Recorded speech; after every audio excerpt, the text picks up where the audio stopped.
I'm Sarah Sutro. I'm a poet and an artist, and I live at the Eclipse Mill, which is right on the Hoosic River. So I chose this spot because it's one I'm really familiar with. I walk here every day and know it very well. By the Hoosic River.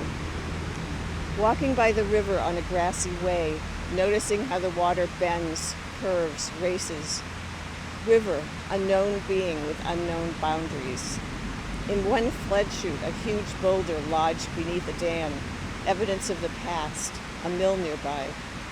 Up above the dam, on the path of the early river, birds gather on a floating log, and beavers swim across to find another tree.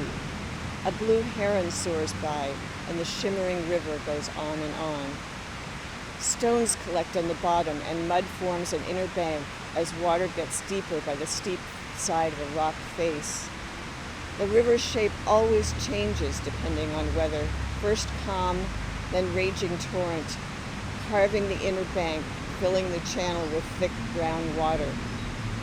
On a balmy day like today, the river runs smoothly, rounding curves, laconically moving on. Waterfall, a modest cascade of brilliant white, water seeming to soften rocks as it goes. Water mirrors sunlight and blue sky. Waterfall invents rainbows in pearly mist, changing, always changing. River flows on, apple trees on one side bursting out in full, thick blossoms. Later, storms will tear blossoms down, as this is spring after all. Sometimes the river seems to talk to itself in wild or moderate ways. Ducks look on placidly, unconcerned with outer weather. They're ducks. Their mode is to cruise, not comment. When the shadow comes and it begins to rain, nothing in nature need take cover.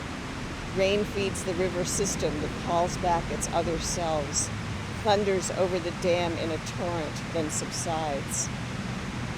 It takes a certain commitment to walk by a river in the rain, to hear it roar. Maybe one has to become one with the river to know oneself, or know the river. Knowing green as I do, I'll stick to the path by the river.